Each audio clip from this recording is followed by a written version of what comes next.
Hi, it's Ethan Carpenter with Fleshing Out the Details. This evening I wanted to take a minute and give you guys a tour of my office slash studio slash workbench, workshop, junk room, whatever you want to call it. It's something that is important to me, holds a lot of memories, holds a lot of my special junk, essentially. And I wanted to give you guys an inside look, sneak peek into kind of what makes me me. Because as we walk through this office, I show you some of my more prized possessions, if you want to call it that. You'll get very quickly a sense of who I am, what my personality is, and just you'll get to know me better, which I think is important. I built this shop in the back of my garage a few years ago. It was just a very small room, probably 12 by 10, 12 by 15, something like that, fairly small. Very quickly realized that I did not have enough room for all my junk.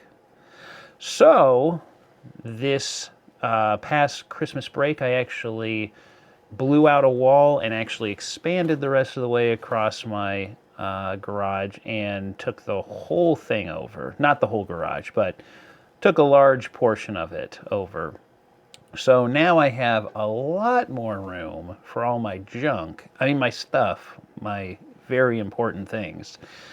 And still technically don't have enough room, but I make it work. I am very thankful that I have a garage big enough that would be able to afford me this little space to work, and that my wife allowed me. I got to give a shout out to Liz here. She allowed me to do this and spend money on it and spend time on this project, and it's been great. I've loved every minute of it. It's not a professionally finished room, but that's not what I wanted. I wanted just a basic room that is comfortable and has lots of storage space, lots of shelving space, which is what I needed. So come with me this evening, and I hope that you enjoy the show.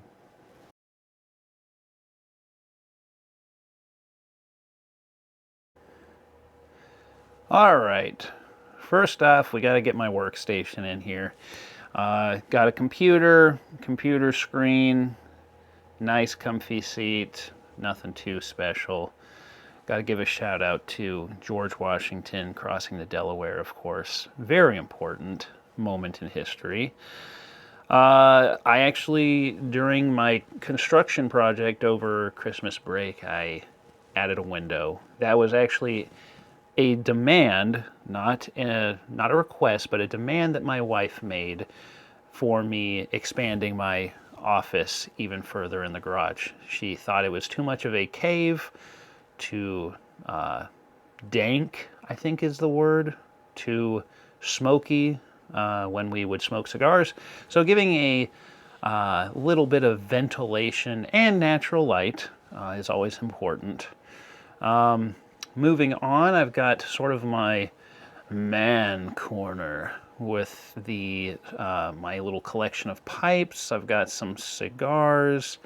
Up here, I actually have a couple of Soviet-era hats, one from the Navy and one from the Army, that I actually picked up in London at a thrift fair that they were having while my wife and I were there for a vacation a couple years ago. I've got a nice hatchet that I actually had custom engraved, and I actually had a couple more made and gave one to each of my really close friends. I've got another couple of Army hats, one from the IDF and another beret type from the Soviet era as well. Moving on, we've got my camera equipment, not super huge collection, but I do like to dabble in film photography occasionally. Pretty cool. Moving along, we've reached my D&D collection, which includes miniatures, paints, a lot of pencils. I really go for the Ticonderoga #2. It's pretty much the Cadillac of pencils. If you know anything about writing with pencil, you know Ticonderoga is the only way to go. Shout out to Ticonderoga. Hit me up for a sponsorship, or not. That was a really bad joke.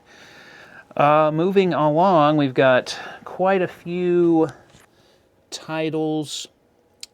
I just pick them up usually at half-price books whenever they are available. I don't like paying full price for D&D books because they get really expensive. Then I've got some Tenfold Dungeon. Okay, I've got all of them. Got all the Tenfold Dungeon, which are modular terrain system where you can set them up. It's pretty sweet. Moving right along, I've got a couple of really old volumes of the Lord of the Rings trilogy. I've got a second edition and another second edition. This one is to celebrate the 50th anniversary of The Hobbit, release of The Hobbit. This is just a second edition period from 1970 or 60 or something like that. Really big into Michael Crichton and Jack Carr. Very good. I enjoy reading those authors quite a bit. I've got some theology, religion books, as well as history books that I've just picked up over the years. I actually have a signed copy of Rise of the Fourth Reich by Steve Dace. Shout out again to Steve Dace. I know he won't watch this, but I'm still going to shout out to him. Got some more history books, Big into the Roman Empire and the Middle Ages and the Crusades. Really great stuff. All right, moving on. I've got, of course, my set of body armor plate ready to go when necessary, as well as my med pack. I also have a pretty decent first aid kit that I keep fully stocked just in case. Mostly just use it for when the kids scrape their knees at this point. I've got a little collection of Jurassic Park memorabilia. Nothing too substantial, but just a couple of really interesting things to note. I have a first edition signed copy of Jurassic Park, as well as first edition signed copy of The Lost World by Michael Crichton. Very formative books that I read as a child, I think would be the way to say it. I also have a Spinosaurus tooth that I picked up in Colorado when we were visiting my friend Mason Starmer. Very neat. A sealed copy of VHS of Jurassic Park. I had the VHS of Jurassic Park growing up, and literally, I think in a year, I watched it every day. Like, literally every day for a year. I can still recite the entire movie without any problems. Moving along, I've got several different copies of Jurassic Park on different game systems, NES, Super Nintendo, Sega Genesis. That one kind of fell. Also have it on Game Boy, I believe. And that's pretty much it for the cool stuff. Of course, the T-Rex. You gotta have the T-Rex. If you don't have, like, the OG T-Rex, then you're pretty much nobody. Alright, enough of that. Moving along, I think I said in my introduction video that I do play guitar. I've got 3 guitars and a mandolin. I can play guitar as well as mandolin marginally. Mandolin, not as great. Guitar, I think they would call me a campfire guitar player, meaning that I can play some pretty much any song with chords I can probably handle pretty well. Got my 3D printer over here, as well as my snack shelf. I use the 3D printer not just as a snack shelf. It just happens to be a perfect size for holding snacks. It is a Prusa MK4. Shout out to Prusa. I don't know why I keep doing that. That's pretty sad, honestly. Moving on to the next section is retro video games and gaming memorabilia, I guess you would say. I've got 6 different consoles, nothing current gen, unless you want to call the gaming tablet a current gen. So I've got a Sega Genesis, I've got a Super Nintendo, Nintendo 64, PlayStation 2, Xbox 360, and a Wii. All of them work, surprisingly, I know, very, very surprising. I've got a collection of different games for the different consoles. These are just kind of like the best of the best. I don't collect every type of game, like every game, but I try to have, you know, the real important ones, especially the ones that I grew up playing, such as Star Wars Battlefront on Xbox, Knights of the Old Republic, Tiger Woods PGA Tour. I mean, you know, the mainstays. Call of Duty Modern Warfare 1, 2, Black Ops 2 as well. Just some really solid winners there. Also, I've got Pokemon Blue and Gold. Absolutely imperative that you have those. And you might say, oh, I don't see a Game Boy here. I don't see a Game Boy. I've actually got the Super Game Boy, like the cartridge that you put in the Super Nintendo, and then you can put the Game Boy game in the cartridge itself, and you can play Game Boy games on your Super Nintendo. Very neat. Love it. I love it. Anyway, sorry, moving on. I've got my little cork board that holds all of my kids' drawings, notes from family. That's the like emotional part of me, which is why it's so small, since I'm dead inside. I'm kidding. I'm not dead inside. Jeez, guys.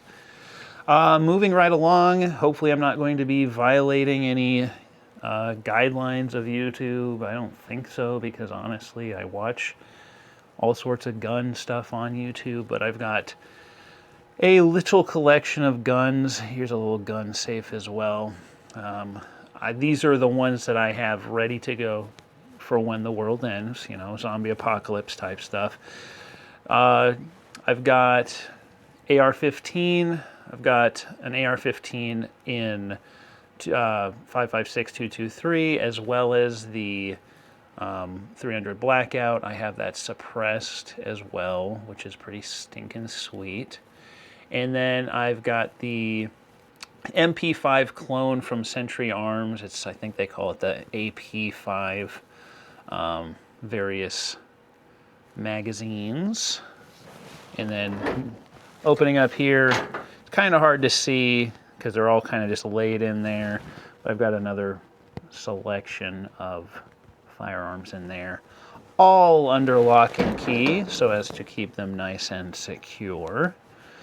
I've got a couple of cool little swords, Gladius in the center, short sword, as well as a First Crusade Knights Templar sword replica, of course, obviously. Before moving on to the next, I wanted to back up, and you may have thought while we were looking through the video game section. You're saying, how in the world do you play that? I mean, there's no way you can play these, right? Wrong. Just watch and see. It's going to take a minute because it's slow. But I do have the ability to play video games in my office. Yes, I saw this space-saving idea on Amazon, and I thought, this is incredible. I need to have this in my office because otherwise I'm going to be taking up an entire wall just for a TV, and I don't have that kind of space to give up. So, very neat. And yeah, so that's that. And I can sit down in my little nice armchairs, and I can play to my heart's content. And yes, at this distance, I can reach with the Super Nintendo corded controller or the N64. It all does, in fact, fit. So, put that back up. All right, moving on to sort of the, not crowning achievement, that's ridiculous, but the creme de la creme when it comes to my collection. I will back up so that you can get a nice, clear view of the entire thing, if that's even possible. The entire thing is kind of a monstrosity. But I will walk you through some of what I've got. So, zooming back in, I've got Applause collectible figures. You can't even see all of them because they're just stacked 3 deep. I have a original first edition Star Wars Adventures of Luke Skywalker soft cover.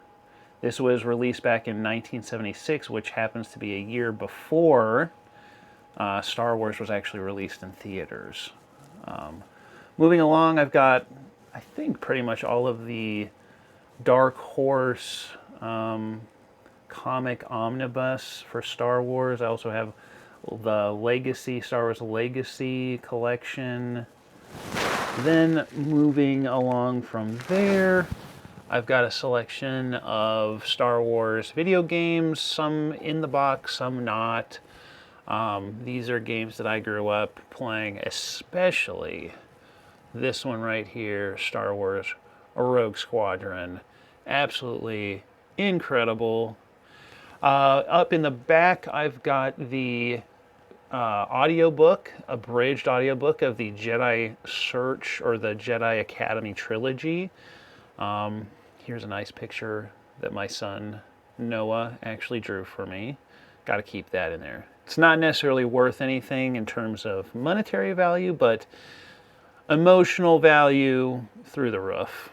Moving along, we've got Darth Revan audiobook, read-along audiobook, cassette with New Hope, then a selection of different Star Wars games, like board games, that is.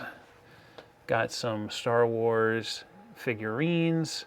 These boxes here are actually coffee mugs that are in the shape of different characters in the movies. They are also from Applause, which was the same as the figures at the beginning. Just very interesting. Picked some of these up just over the years.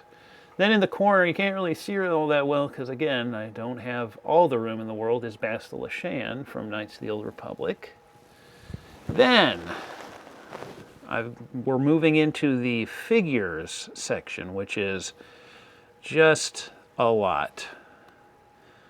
Of course, these are not from like 1970s. These are like 1990s from when I was growing up.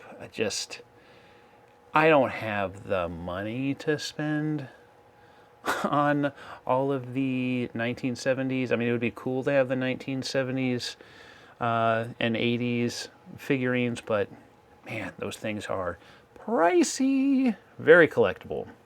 I do have this cool little Star Wars Luke Skywalker FX pen. I don't know if it works because the batteries have died since it's, 35 years old. Moving right along, I will say this, I have every single Star Wars EU novel in paperback. Some of them I do have in hardcover, but most of them are paperback. So, yeah, there's a lot. This is just the beginning. I don't call them legends. I know that you'll see some of these have the Legends logo. Those were printed by Disney. But I don't subscribe to the theory that they are in fact legends. They are the real canon. We'll have I'm guessing at least one whole episode where we talk only about what Disney has done to Star Wars. Moving along, I've got some Titanium series die-cast Star Wars figures and vehicles. I've got some die-cast metal micro machines, which are pretty sweet. Then we've got lots of micro machines just in the package. Got a cool one that got the Death Star. I got Endor and Jabba's Palace. I've got some Epic collections, which are they look like they are modeled after the books, and then inside they've got figures and vehicles from the books themselves. It's pretty cool. I like it. Then we got the next stack of books. These are all, by the way, chronologically organized. So I could tell you, if you tell me, all right, I want a book that's roughly 10 years before Battle of Yavin, I'll be like, boom, right there. Or 10 years after, boom, right there. Right here is that's the furthest forward after the Battle of Yavin. It's just the reality of it. Then, moving along, we've got some Star Wars vehicles. I've got the Blockade Runner, aka Tantive 4, Jabba's Skiff, TIE Interceptor, TIE Fighter. Very neat stuff. These I picked up. I don't know exactly. I mean, it's a very odd thing to me, but I thought, man, this looks cool. It is 1997 commemorative edition, limited Hong Kong edition, in fact. I know the only reason I know anything about 1997 and Hong Kong, this is going to sound ridiculous, is from Rush Hour.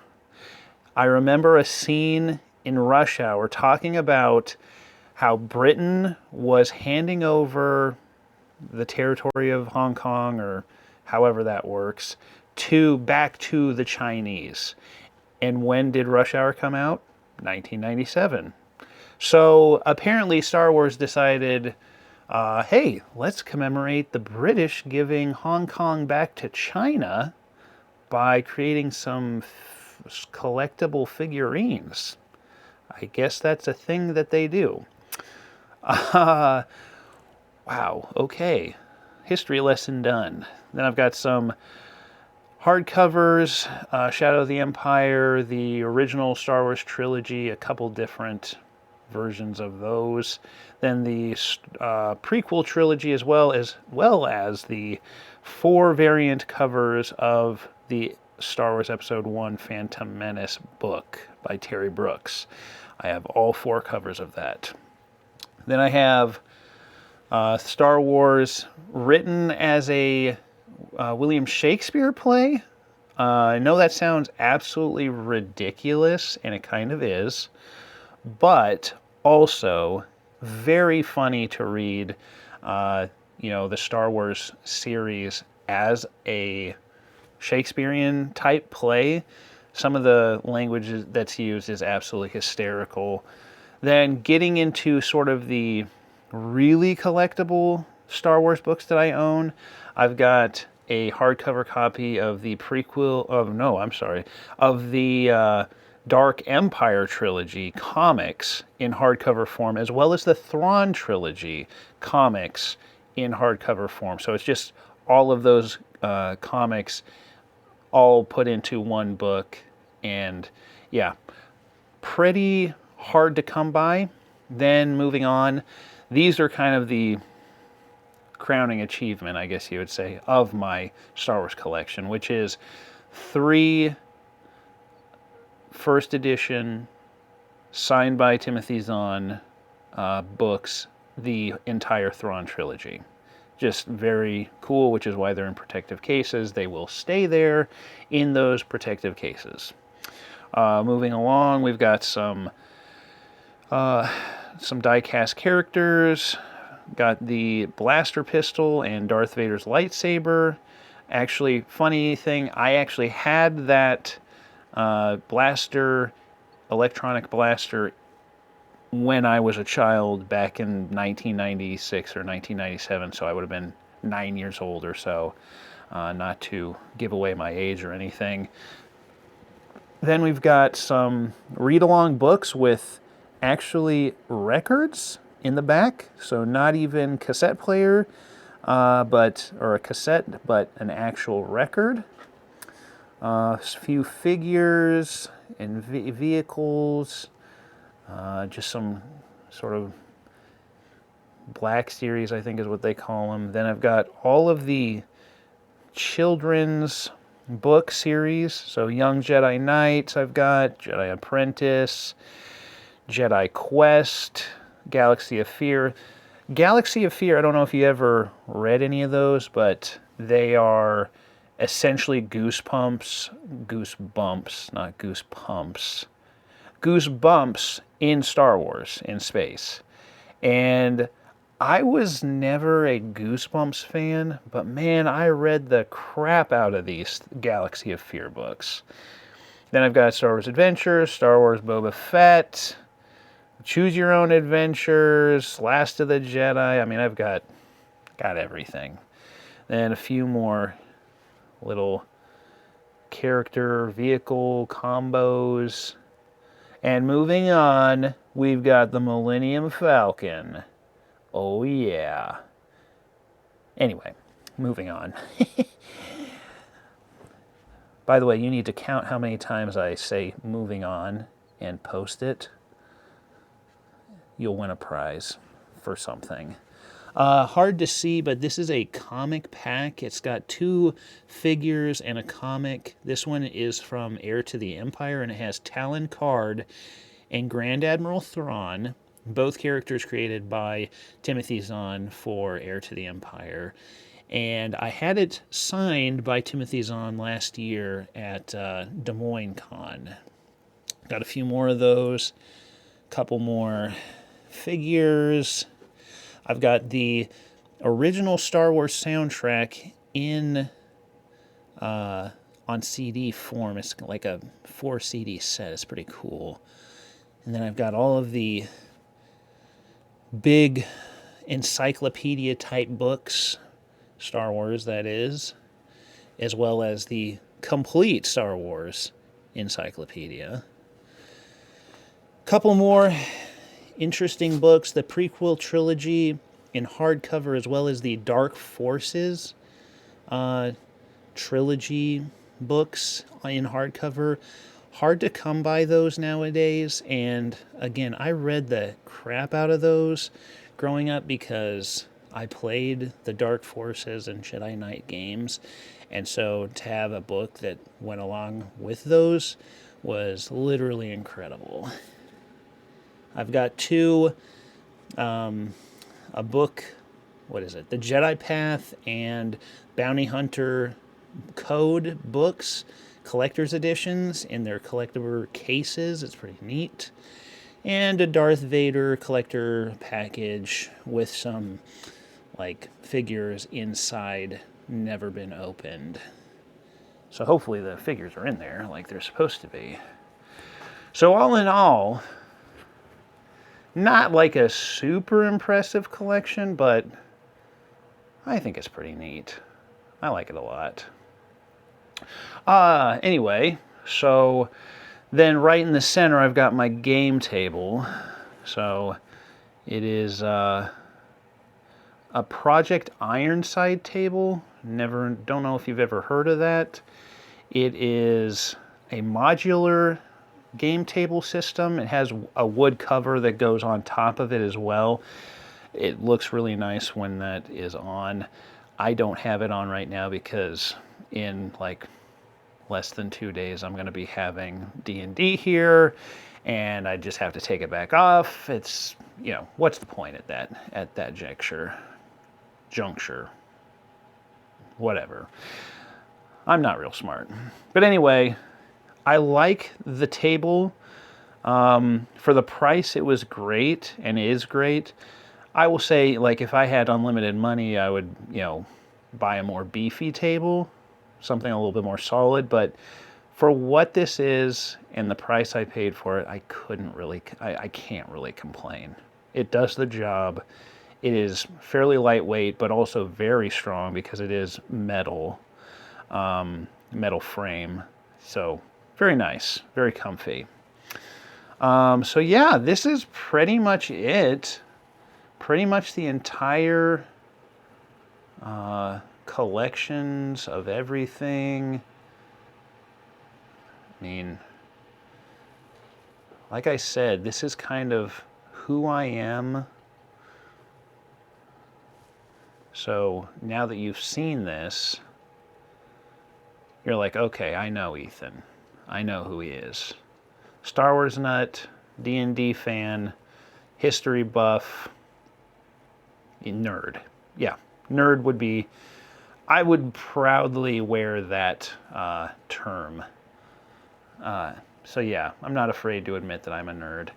I will say, one thing I did forget to mention is that for a few years, I know it's kind of silly, but for a few years, the Martinsdale Community Church softball team went on an absolute tear.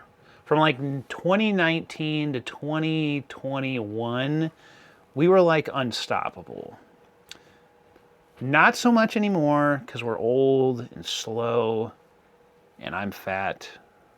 I mean, I was fat before, but now I'm old and fat. But anyway, if you look in the back, we actually get the like the sportsmanship award every year. We've got that like 4 years in a row now, which just means we may not be good, but at least we have a good attitude. So, again, that's kind of silly, but so yeah, this is, you know what? I am ridiculous. I completely forgot to mention the fact that I've got a whole little Brandon Sanderson section up here. I am crazy for missing that. I've got all of the Stormlight Archive books, this leather-bound edition of Way of Kings. My good friend Scott got me for Christmas. Very awesome. I was able to pick up, for not an outrageous amount, a copy, first edition copies of both Rhythm of War and Words of Radiance signed by Brandon Sanderson.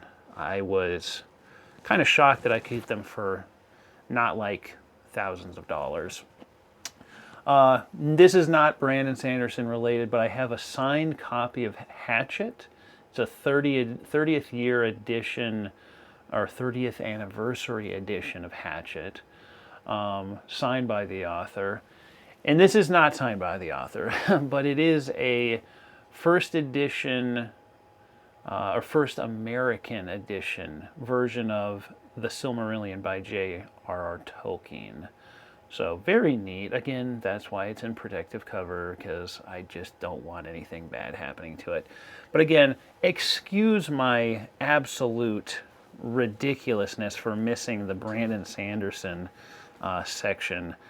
It is a more recent addition to my collection, but important nonetheless. I'm currently reading through Oathbringer or listening to it on Audible. No spoilers, guys. Okay? I can't take that.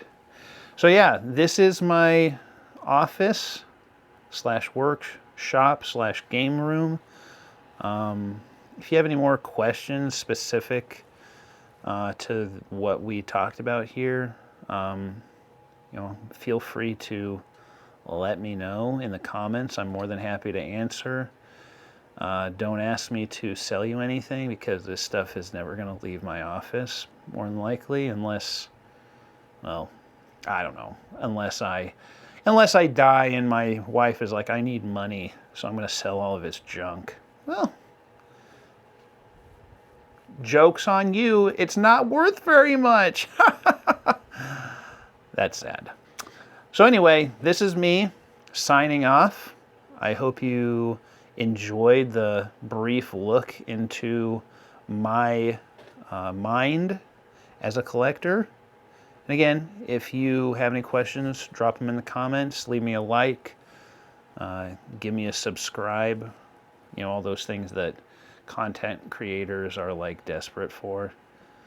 Anyway, I appreciate it, guys. You have a great night. God bless.